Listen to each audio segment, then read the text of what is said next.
Howdy folks, John here. In today's video, we'll be replacing the brake pads and rotors on a Porsche 986. However, many of the same basic principles will apply to most models. In fact, most vehicles for that matter that have Brembo multi-piston calipers. Lots to cover, let's dive right in. To change the pads and rotors, obviously the first step is to get the car up in the air and take the wheels off. I always like using these guide pins. Just makes removing the wheel a little bit easier. Make sure it doesn't hit and scratch up your calipers.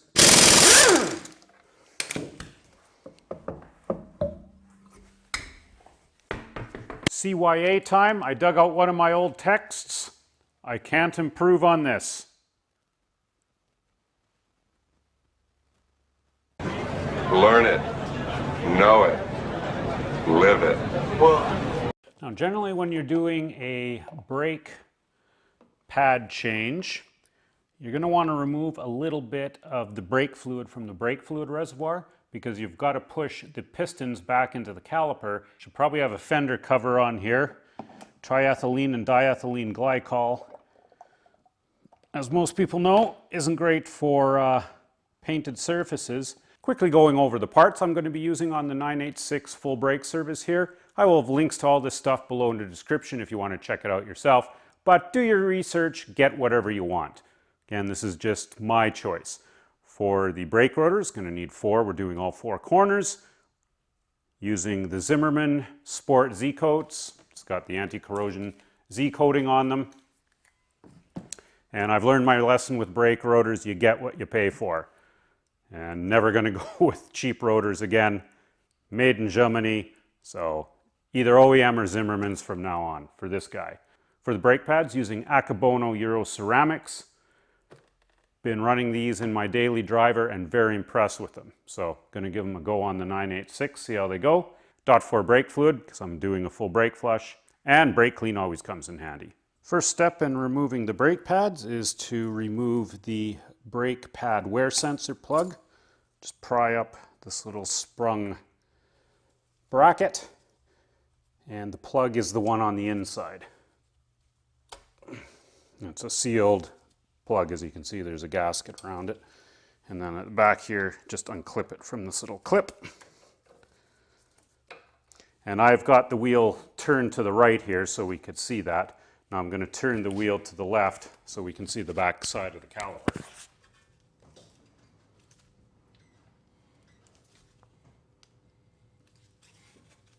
So here's that wire we just unclipped, the brake pad sensor wire. There's a little plastic clip here as well.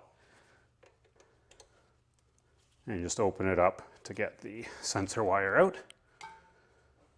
Get some pliers to pull the cotter pin out of the caliper pin. This is what actually holds the 2 brake pads in. And with that cotter pin out of the way, you can just tap the pin out. Use a punch or whatever you want to use. I'm just using a screwdriver here. And there the sprung clip will come out of the way. You can pull the pin out. And then we will just pull the wiring out of the clip. Now, if you've got big ridges on your rotor, if they're worn right down, you're going to have to pull the brake pads back to try to push the pistons into the caliper so the pad will clear the rotor. Now, these ones aren't too bad, of course, because the rotors aren't worn at all, really.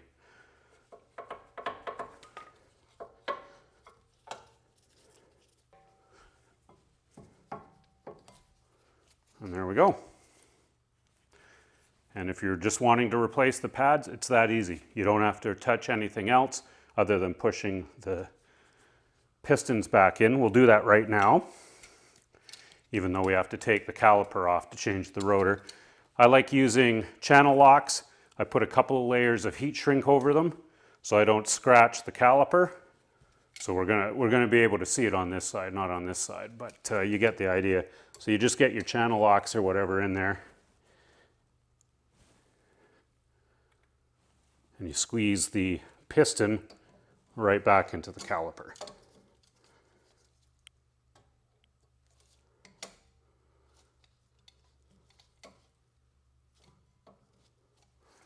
So now they're nice and flush, so the new pads will go in there nice and easy.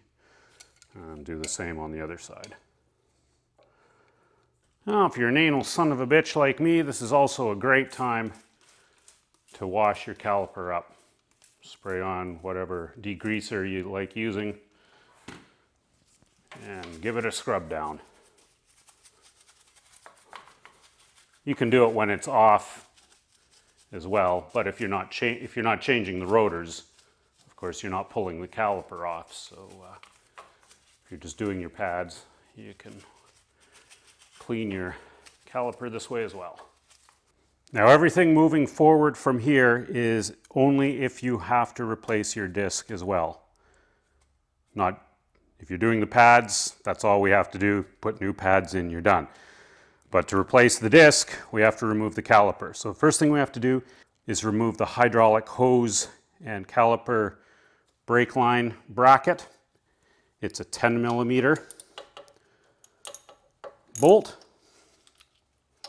And this is just so we can pull the caliper out of the way. You can't do that if that bracket is attached to the strut tower. And now your two caliper mounting bolts. These are a 10 millimeter hex head, and these bolts are torqued to 63 foot-pounds, so you may need a fairly big breaker bar.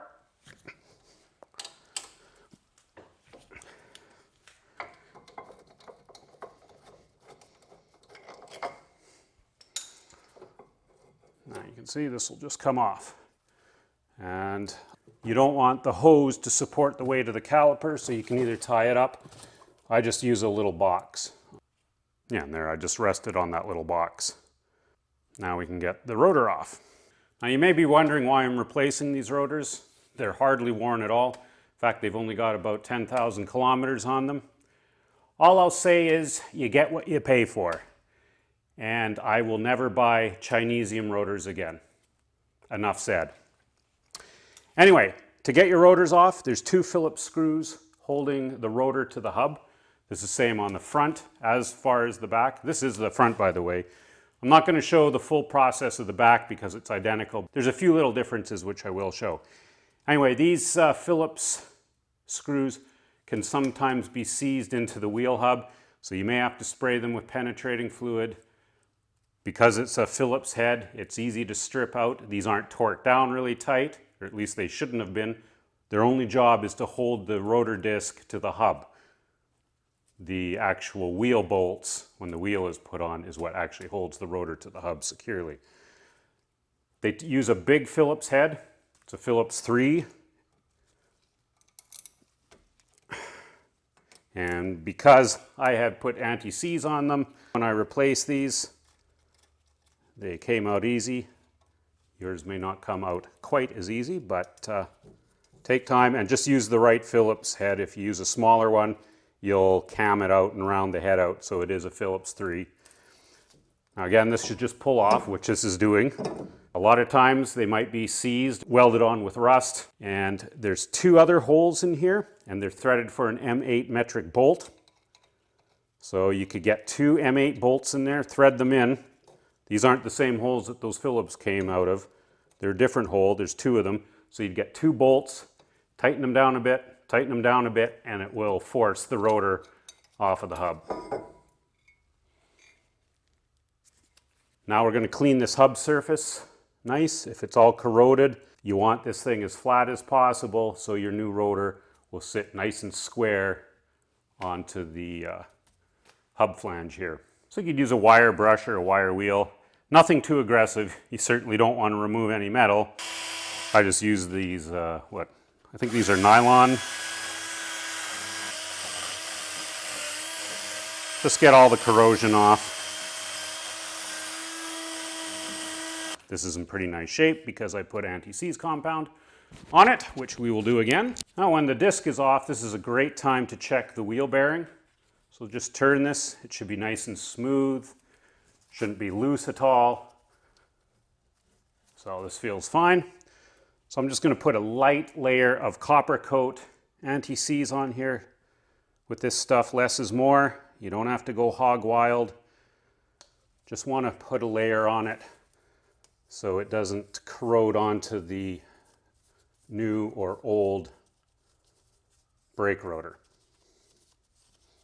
Now that we've got our thin layer of anti-seize copper coat on there, we know the bearing feels good, we can put our new rotor on. I've got the 2 rotor mounting holes at the top, so we can fit our Phillips screws back in. I've also put anti-seize on these.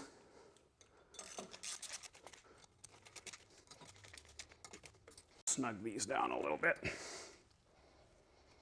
Again, these don't have to be Magilla Gorilla'd on.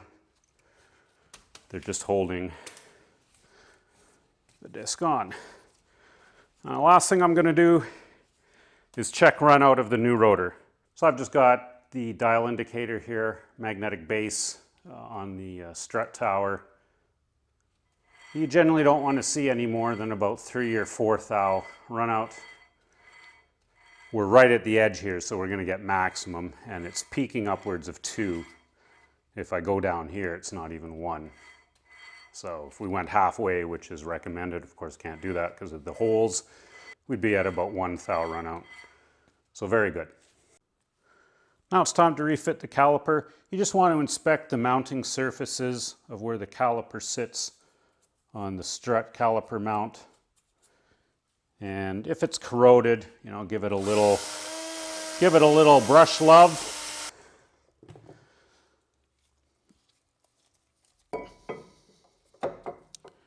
And we just put it back on. As easy as that. These bolts, factory recommends they be replaced. That's your call. I'm reusing mine. These are not a torque to yield bolt, i.e. they do not stretch. I think the reason the factory recommends it is because they've got this green anti-seize coating on them to prevent them from seizing in the aluminum. And also, hex heads are easy to round and cam out, and they may suggest replacing them just so you can get proper torque on them. Again, factory is covering their butt in that recommendation. Your call if you want to replace them or not. And now we torque them down to 63 foot-pounds, just over 80 Newton meters. Our brake pads deserve a little discussion, specifically the brake pad warning sensor. Depending on what pads you get, it may come with the sensors, it may not. You may have to get them separate or reuse your old ones if they're still in good condition. These are in good condition. We'll just have a look at them real quick. Really, these are very basic how they work. There's just 2 wires, and they're wired in series through each sensor. And the idea is if the pads wear down, you'll see when I pull them out, it'll cut through a wire and it will create an open in that circuit. And that's when your brake pad warning light would come on.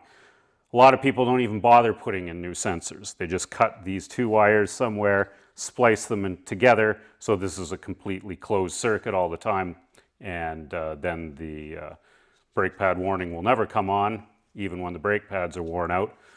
Your call if you'd like to do that. If you're inspecting your brakes all the time, really you don't need an idiot light, but let's keep it stock. So what I like to do is just look at the old pads, see how the wiring and the sensors are oriented in the pads, and you get your new ones. There's little holes in them, and fit them so the holes are in the same orientation. So we know the wire that goes to the plug is on the bottom one, and then the upper one is the end of the loop. And to get these out, you just put your screwdriver, you just get a small screwdriver, put it in, and just pop out the sensor. And there's the sensor, as you can see. It's just that loop of red wire, and they're both wired in series. So that will go on the top. This will go on the bottom pad. Again, inspect your wires, make sure there's no insulation missing. If it was damaged, then yeah, you'd either have to replace the sensor or, like I said, just tie it off to bypass it. But everything looks good here. So this one goes in our bottom pad, just clips in. This one goes in our top. Now follow any specific instructions regarding lubrication or anything of the pads. Akabono suggests putting a lubricant on the surface where the pads touch the pistons of the caliper. There's already a rubberized backing on here. It's a clipped plate actually, but they recommend using a moly lube, but follow the instructions. You'll see on the old pads the impression of the pistons, and I actually like using a high temperature silicone grease. This could be dielectric, silicone grease, whatever, and I'll just put 2 little spots kind of where the caliper pistons touch the pads. Just make sure you don't get any lubricant on the pad surface, of course.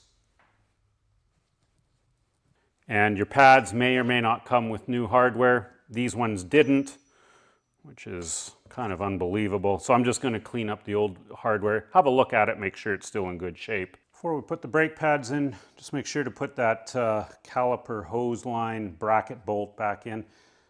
I put a little anti-seize compound on it as well. Never hurts. Just have to snug it down. And now the pads should just slide in, no problem. Especially if you've taken the time to put the pistons back. Now I have lubed the pin with silicone grease. Same with the retaining spring for the pads. I've put silicone grease on the 4 corners where they touch the pads. And we'll get the wire tucked into there.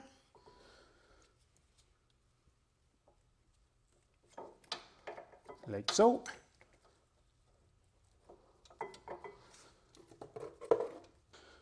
Get your pin through and then push the spring clip in as you bring the pin on through. There we go. We'll just get our sensor wire, put it back in that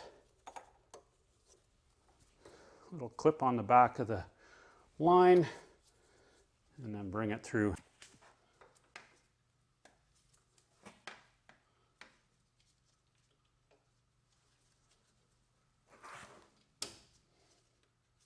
Okay, the back rotor can sometimes be a bit of a bitch. Taking the caliper off is identical to the front, so no difference there. Rear rotor is harder generally because you've also got the parking brake shoes on the front, on the inside. There's a drum brake on the inside for the parking brake. Make sure you have the parking brake off, because if it's on, obviously the shoes are spread out and you won't be able to pull the rotor off. But even if the parking brake is off, the rotor can sometimes still be stuck on if the parking shoes have worn a groove in there, preventing it from coming off. Now, the way to deal with that is there's a little rotating sprocket in there that you can turn.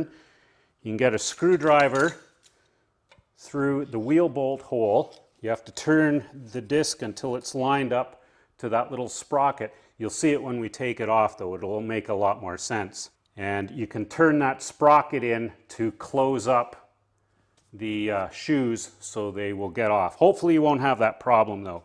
You can also use the M8 bolt trick where you can thread it in to the rotor to push on the back hub to push the rotor out, 2 of them, turn them down slowly together and it'll pull it off, but should just come off again. It's got the same 2 little Phillips screws that you have to get out.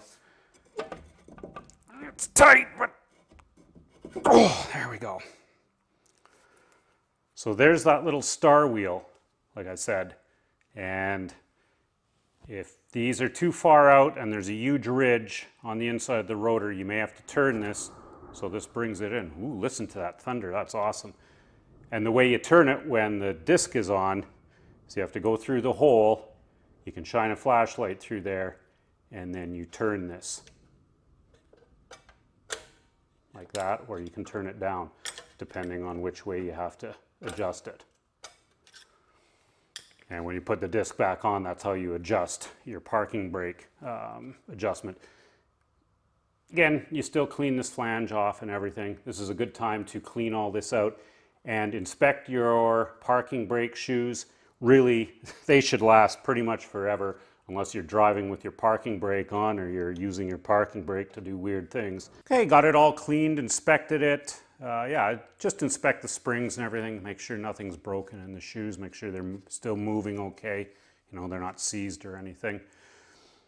Cleaned off the hub flange, put a very light coating of the copper coat anti-seize on, and I also measured the parking brake shoe thickness, and what do we got here? 4.16, if it ever focuses, millimeters. If anyone knows the actual minimum spec shoe thickness on the parking brake, please leave a comment below. It'd be nice to know.